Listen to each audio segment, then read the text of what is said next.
মুখ্যমন্ত্রী মমতা বন্দ্যোপাধ্যায়ের জল সংরক্ষণ প্রকল্প থেকে অনুপ্রাণিত হয়ে তাদের থিম রাখা হয়েছে জলোৎসবে। বড় বড় ঘুড়িতে লেখা হয়েছে জল বাঁচানোর স্লোগান।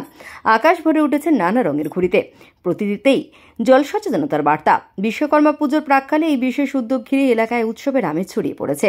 ছোট ছোট শিশুরা উচ্ছ্বাসে ঘুড়ি ওড়াচ্ছিল, আর তাদের হাতে থাকা ঘুড়ির স্টিকারে ফুটে উঠেছিল পরিবেশ বাঁচানোর ডাক।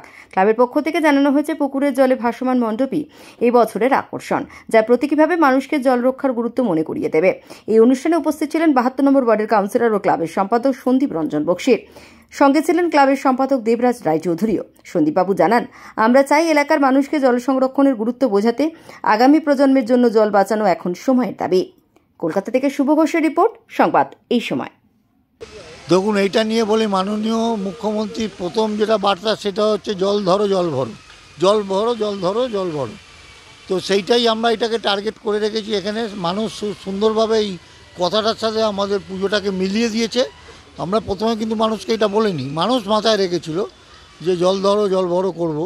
তো ধন্যবাদ জানাই মানুষকে যে আমরা তো মানুষ বুঝে গেছে অঞ্চলটা মমতা বন্দ্যোপাধ্যায়ের অঞ্চল, দক্ষিণ কলকাতার মানে ভবানীপুর কনস্টিটিউয়েন্সি ওনার নিজের, সেইখানে মানুষ বুদ্ধি করে করেছে। আমাদেরও তার জন্য অনেক সুবিধা হয়েছে।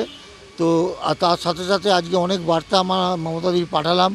এই যে আপনার ৯৪খানা স্কিম উনি করেছেন, প্রত্যেকটাই মানুষের উপকারের জন্য। এগুলো আমরা কিছু ছেড়েছি, আমরা আবারও কিছু পুজোর আগে থেকে পাঠাবো মানুষের কাছে, ঘুড়ির মাধ্যমে হোক, ফানুসের মাধ্যমে হোক, অথবা পোস্টারের মাধ্যমে হোক, এগুলো পাঠাবো।